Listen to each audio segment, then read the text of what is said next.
Good morning, Derby Jack. Here is Friday. Um, I'm going to read this from the Interlinear Greek, and this is chapter 13 of Revelation. And I stood on the sand and the sea, and I saw a great beast coming out of the sea, having 7 heads and 2 horns, and on his horns a diadem, 10 diadems, and on the heads names of blasphemy. And the beast which I saw was like a leopard, and its feet as of a bear, and its mouth as a lion's mouth. And a dragon gave its power to it, and its throne, and great authority. And I saw one of its heads as having been slain to death, and its death wound was healed. And all the earth marveled after the beast. And they worshiped the dragon who gave authority to the beast. And they worshiped the beast, saying, Who is like the beast, who is able to make war, and who is able to make war with it? And a mouth speaking great things and blasphemies was given to it, authority to act 42 months, and was given to it. Okay.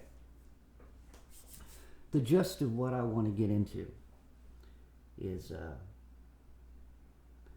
given authority, the beast. Now, we're not looking at an individual here. And I was once maybe like many of you who thought we're looking at the individual itself before we get into the one is supposed to come. But the beast is the system. Understand that we have AI right now. And if you look at your media in a way of trying to see your world, its social atmosphere, trying to see what they're doing by seeing what the outcome is. And when you look at maybe things like commercials on TV, you see things that they push. You always also see that dual-sidedness, to where they say one thing on one side and show you another thing on the other side. Usually it might be in pictures, and then they turn around and tell you something different in words, or show different pictures. And it always keeps you guessing. The other thing about being in the beast system,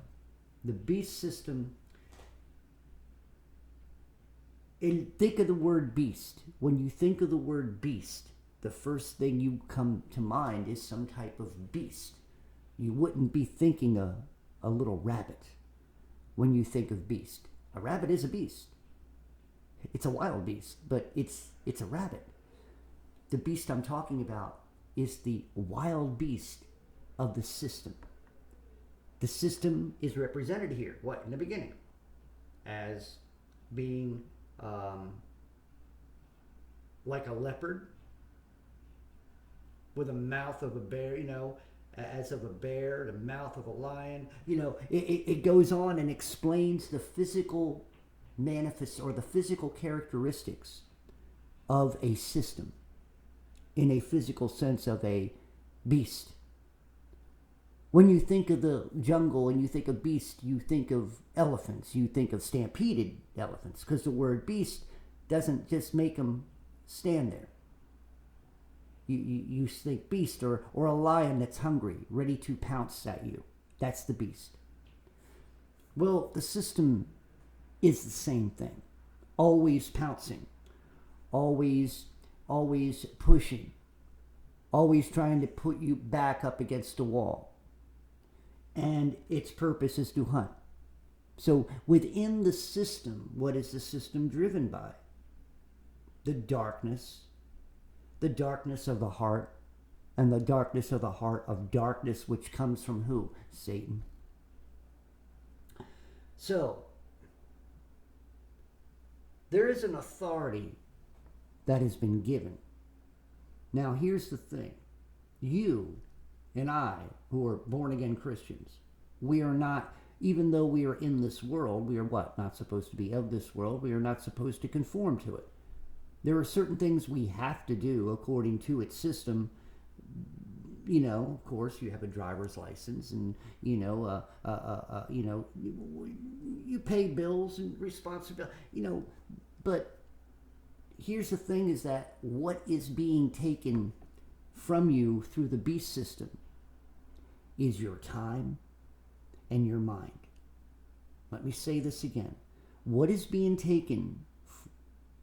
What is the beast system taking from you every day? Your time and your mind. Now, those are very, very important areas of your life, because we do not have much time in our less than 125 years or 25 years to live, or 150 or 100, unless, and nobody lives that long that much anymore. You're lucky if you make it to 70. And what if your physical body has this and had germs and had all kinds of things, and liver problems and kidney failures and all kinds of stuff, and your muscles are, so by the time you're ready to go, the beast system has devoured you, mentally and physically.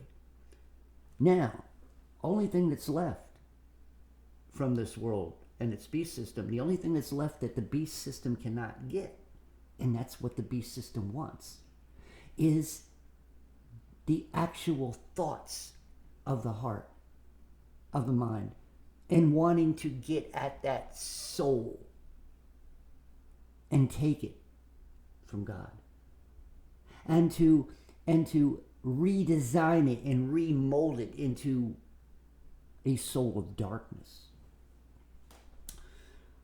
You're living in a system, and even your church that you go to is part of this system.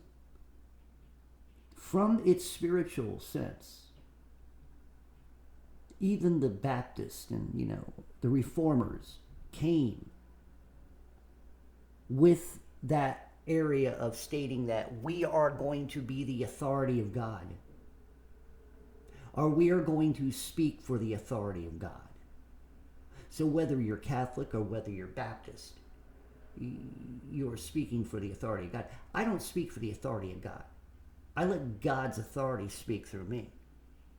And that's a difference of ways of thinking about it. It's not my authority. It is His authority in which I speak.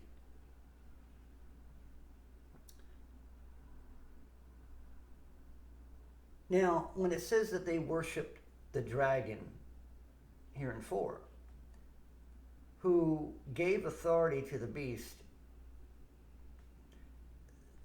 we're still looking at the authority of the dragon. What is the dragon? It is one of the heads of the beast. Okay? Let's look at it this way. One of the beasts is the spirit of pharmakia. Okay? The other beast is the spirit of authority, which would be government. Whether you consider it physical or spiritual. Jesus spoke to the apostles of a coming spiritual kingdom when they were looking for a physical kingdom. And it took them throughout their lives after His death and after the Spirit of Christ came into them, were they able to recognize what Jesus was speaking of. So the whole point of it is that you're in the beast system and you're a Christian. Why are you battling the beast? The beast is set up to win. Let me explain that again. Why are you trying to battle the beast? It says that when darkness comes, when you talk about a harlot, what is a young man supposed to do? Turn and run the other way.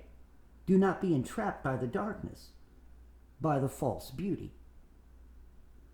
Understand the other thing about the beast. The beast system is not going to be your average lion devouring. It isn't going to look like that while it is. It is going to be cloaked in beauty. Satan does not go around with horns on his head. Those horns are spiritual horns, and they are always hidden to show the power of what he still has. God has still given him the power of illusion or delusion. He has the power to show himself as being beautiful. He has the power of doing kind things for a selfish reason, of course. He manifests himself in the spiritual world. You look at different organizations out there, from your Shriners to your Elks to your Moose to your Masons, and they do some damn good things out there. Give some, money to different orphanages, and the Shriners have the hospitals, and it looks good. There are organizations doing great things, but all those great things still end up on a darkened world. And at the end, all those great things end up getting tarnished by the darkened world, by the world of darkness, by the world of the beast and the system of the beast. It is all not able to stay good, because the good that is showing is a reflection, and that's all it is, of the true act of being good, or the true thought and the heart of being good. When being good is used for an alternative motive, then it is no longer considered good. Okay, I'm going to wrap this up. In saying everything that I have said, I'm going to need all of you to consider my words and read Revelation chapter 13 for yourself and see what it says. You're looking at a beast system. You can't fight against it, but you can't join forces with it.